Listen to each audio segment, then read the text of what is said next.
to a very special episode of Veterans View. And today we have with us here Mr. Faruqi from Central Alabama Veterans Healthcare.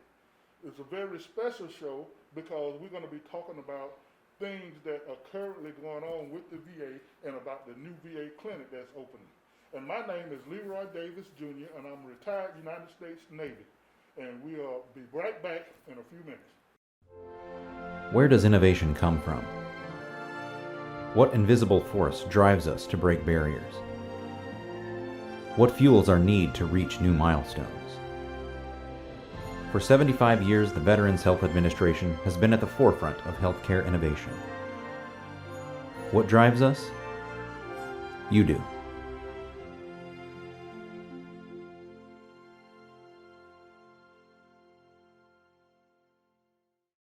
Again, Mr. Faruqi, welcome to the Veterans View Show here in Phoenix City, Alabama. Would you please just give us a little of your history, tell us something about yourself, please?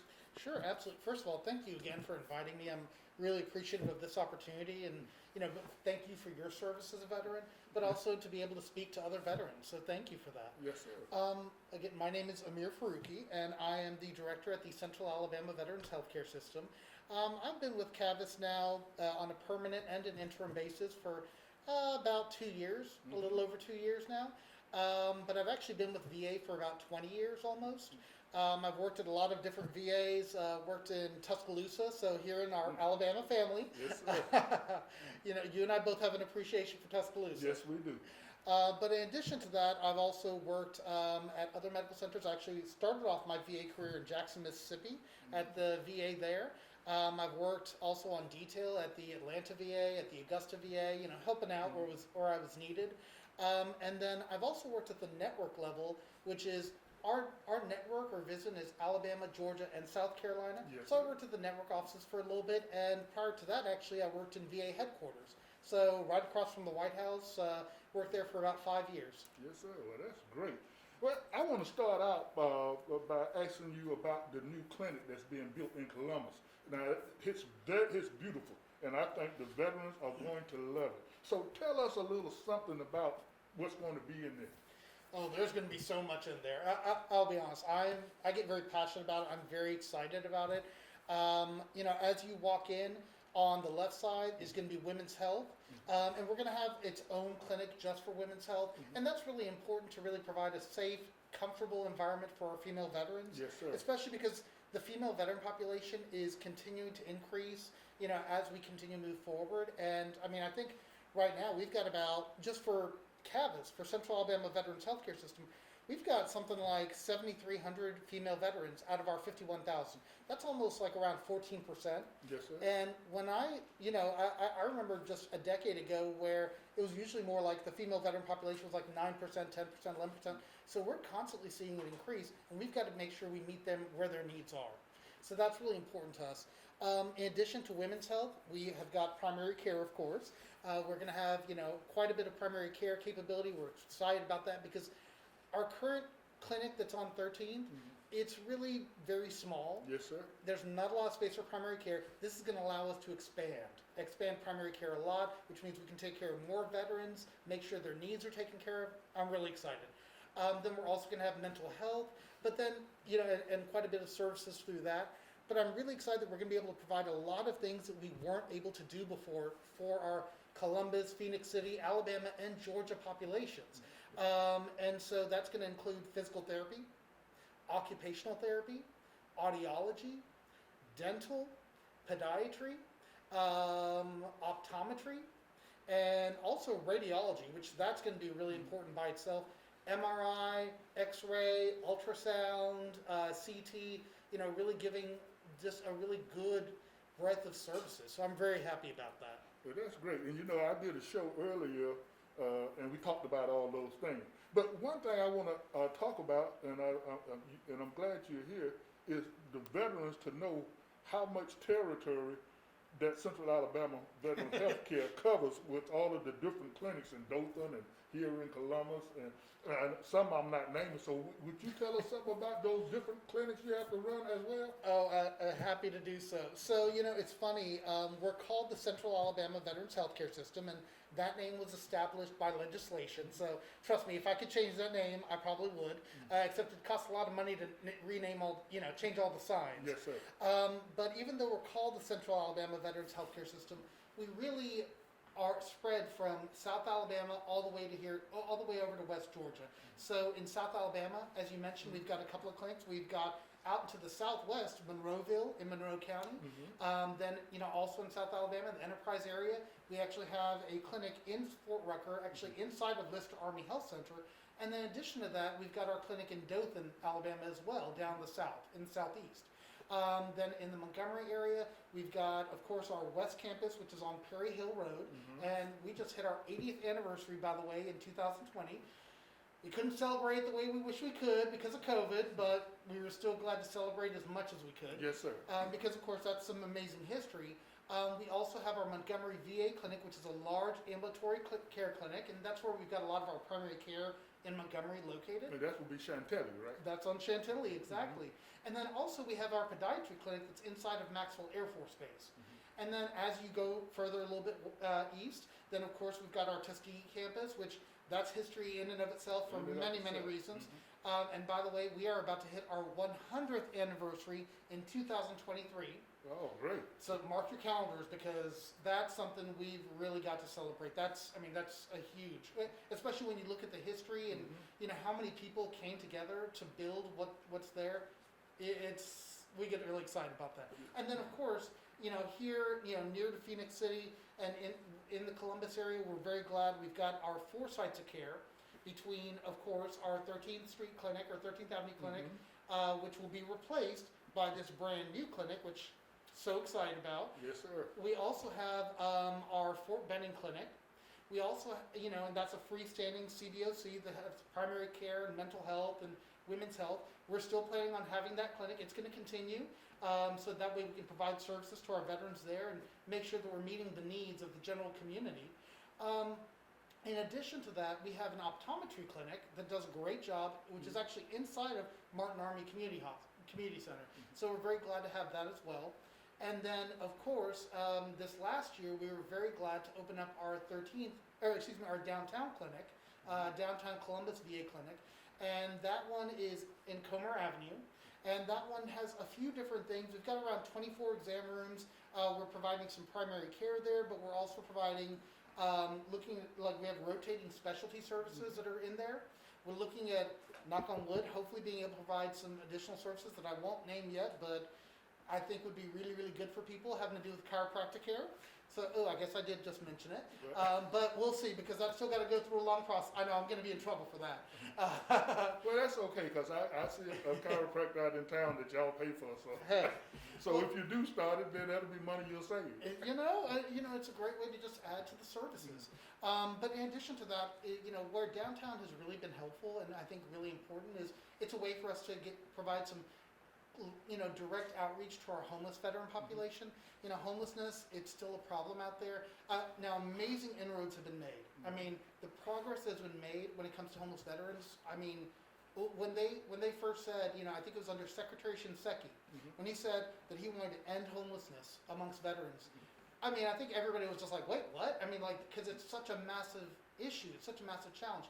But we have seen so much improvement, but we still have a ways to go. Yes, sir. Now, I used to be the commander of the American Legion, and I made it all the way up to senior vice commander for the state of Alabama. And I've always done a veteran stand down, and I always do one for female veterans. But since the pandemic had came in, we've not been able to do anything. And I'm hoping in January we'll be able to do another female veteran stand down here.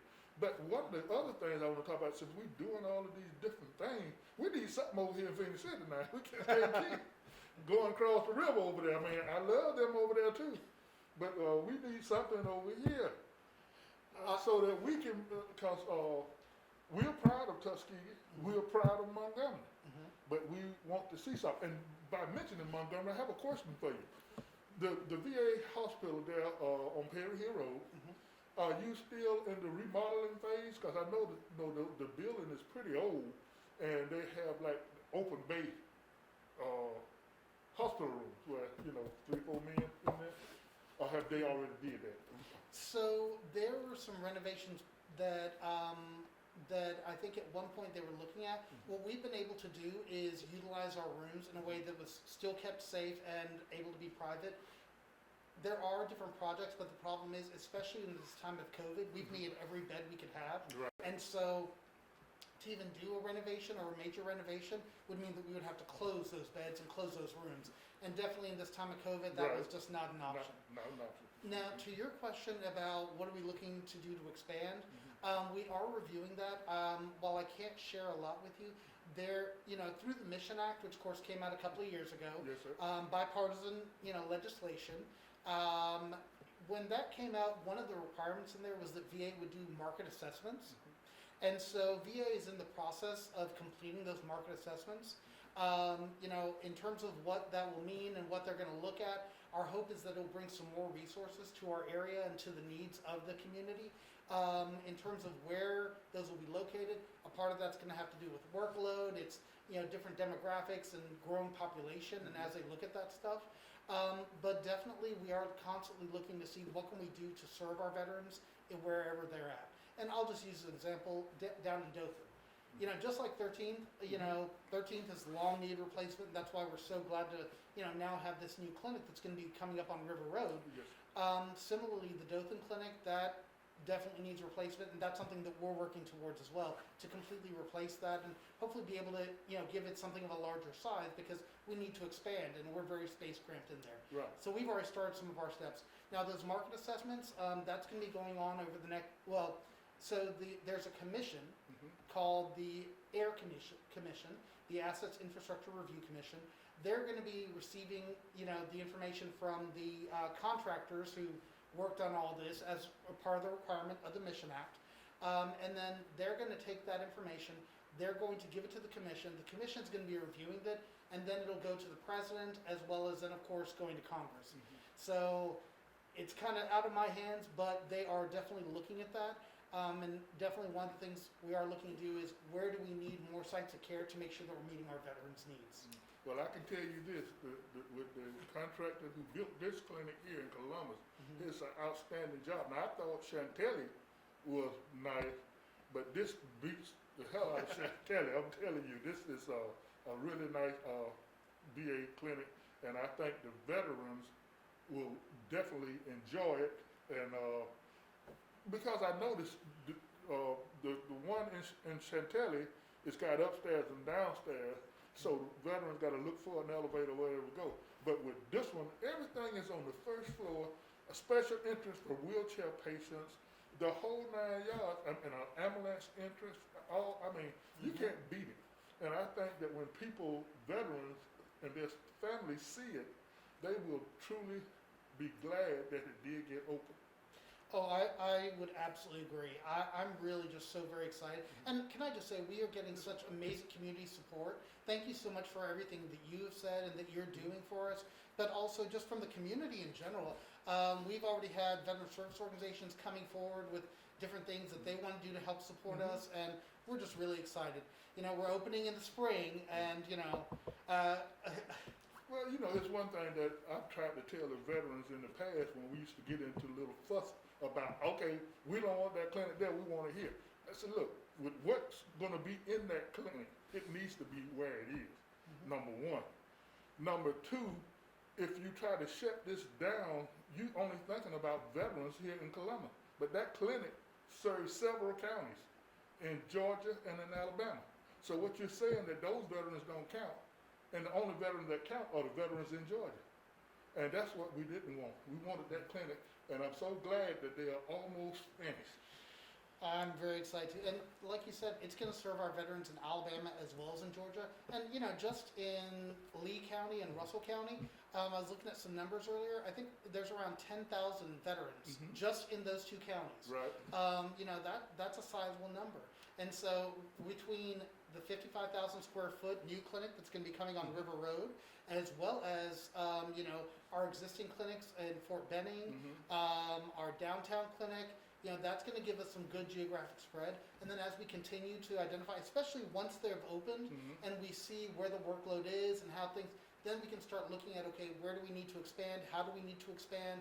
what are the needs of the population. So if our veterans are coming in, if we're getting that workload, if we're getting that growth and seeing it, Yes, sir. then that is going to demonstrate what the need is. And you know, I used to see the doctor in Tuskegee, but you know, when you get older, you say, well, I don't want to be driving all of that, so I go to the Fort Benning Clinic. Mhm. But is there anything else you want to tell us about some of the things you're doing in Montgomery or Tuskegee to make life better for veterans? Oh, sure, absolutely. You know, there's a lot of different things we're doing. You know, the leadership team and we kind of came together and came with a strategic vision for where we really want to see Cavus go. And so our emphasis is on making Cavus a veteran-centric learning organization in a readiness state. And I say that, and, you know, okay, yeah, it sounds like some buzzwords. You know, what's the use of that? But we've actually got some structured plans of what we've been doing and what we're planning it to do. You know, the veteran-centric part is incredibly important to us, both in terms of making sure that we are building and growing the trust of our veterans, but also our community, our stakeholders, because we can't do it alone. You know, we talked about homeless veterans before and the stand down. You know, here's the thing. I think those homeless stand downs, they are a perfect example of, you know, really how we can make change. Because it's all of us coming together. It's VA, it's the community, it's veteran service organizations, it's homeless organizations, all coming together with this one common purpose. And so, you know, I just use that as an example. And then as a learning organization, one thing we're really trying to do is be a high reliability organization. That's become a really big thing in healthcare, and I'm sure a lot of people haven't heard of that. High reliability. So it's a big thing in healthcare now, and really what it comes down to, it's about improving safety and constantly working to improve.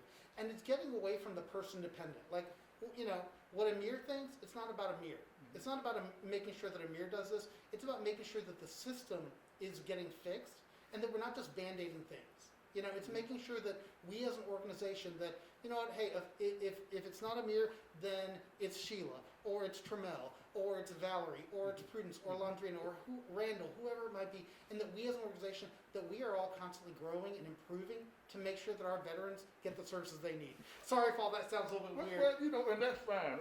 And there's one thing that, you know, when I do a veteran stand down, not only do I have Chavez, but I have the benefit people as well, and the cemetery people, because people need to know how the whole VA works together, so that you can pre-plan now with the National Cemetery and everything. So people need to know, but when they get the benefits people here, and we got, like mine, I like to focus on female veterans, especially homeless. And when you got the benefit people there, they can do the claim right there on the spot, and you got the female team, the doctors, and they do exams on the spot. They bring the exam buses out, set them up, everything.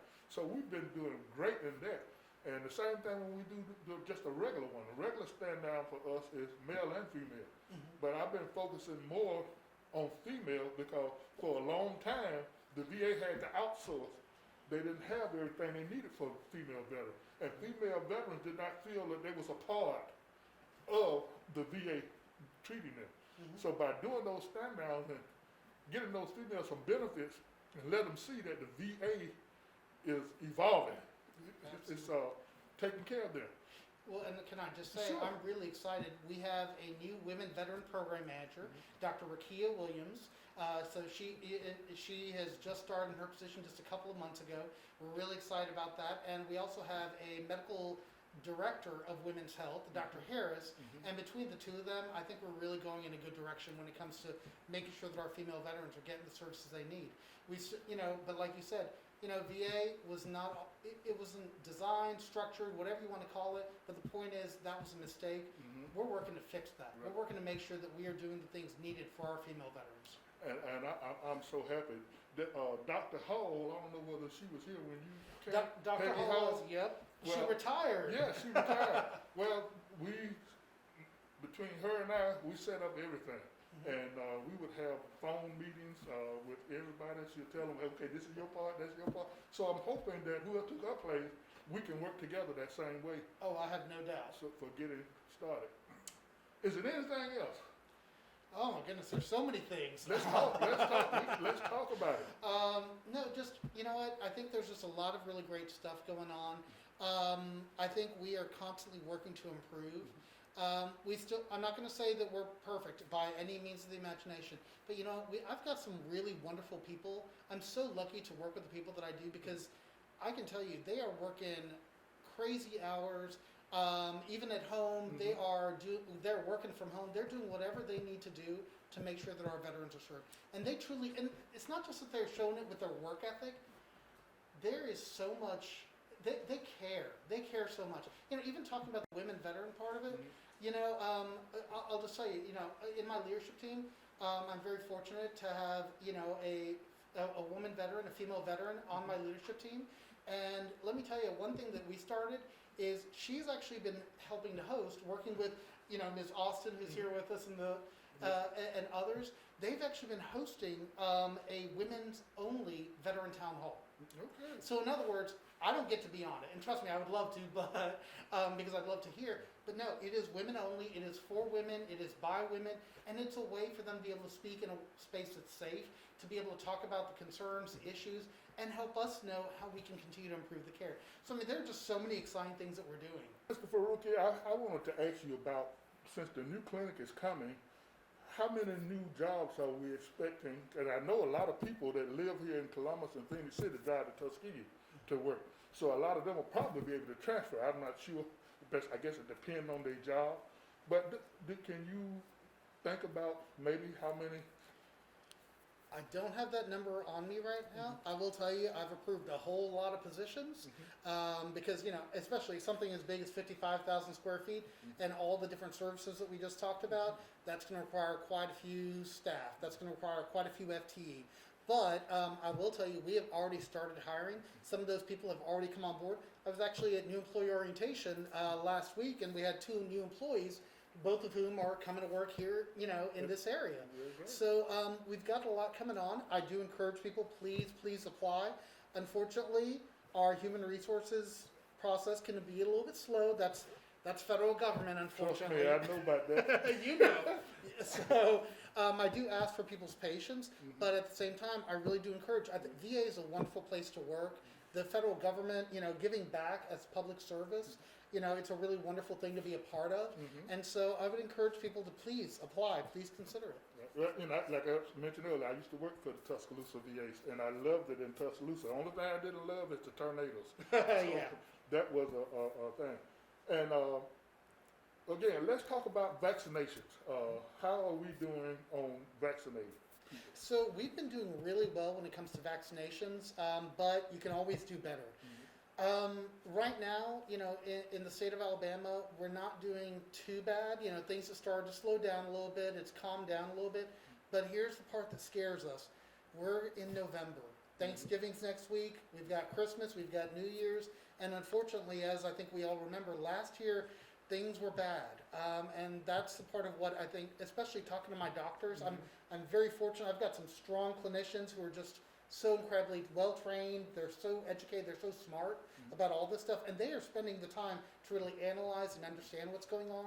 And their big concern is a winter surge. And so, with the holidays, that just gets compounded. And so, but the big difference between this year and last year is we now have the vaccine. So I'm really encouraging people, please go and get the vaccine.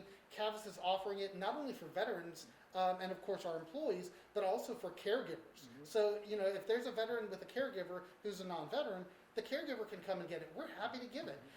We are now, for us, we are offering Moderna and Johnson & Johnson. Might have to schedule it, but we've got the information, and we'll provide that, phone number, which I'm sorry I don't have it on me right now. But we'll provide that phone number. And if people want to get scheduled and they're a veteran or veteran's caregiver, please absolutely do so. We also do have walk-in clinics at Montgomery and Tuskegee, which, people can come in, on certain days for that as well. And that's all available on our social media site. But we just want to make sure that we just want to protect everybody we can and really help the community. That's really our focus. Now, a couple of months ago, I had a roundtable here. We did it at Troy University, myself and Loretta Rose, the Loretta Rose Talk Show. And we had the head guy of the Russell County Health Department. We had the people from Muskogee County Health Department. We had both mayors of Columbus and Phoenix City. We had our emergency management people. There's about 8 people there. And the next one we have, I want to invite you or one of your representatives to sit at our roundtable as we discuss and try to encourage citizens to get vaccinated. I mean, it was an outstanding show. You can look at it if you want to go pull it up. But it's an outstanding show, and I'm looking at trying to do another one in February, a roundtable. We would love that. We would love to participate in that. Oh, can I add one more thing? Yes, sir. Boosters, so, one thing I would really recommend, and I'll just tell you, we are also offering the booster shots. I just got mine on Friday. Hey, I'm still standing. I need to get mine. I got mine back in March when y'all first started giving them. I was over at Tuskegee and I got my shots. Now I need my booster, so I will be over there as soon as I find out what days y'all are giving. Hey, we'll take care of you. No problem. Because I do need that and to show that I'm not asking the citizens to do something that I won't do. So, but we appreciate you and everything you do. So veterans, you heard it again from the mouth of the director of Central Alabama Veterans Healthcare. They are here to take care of you.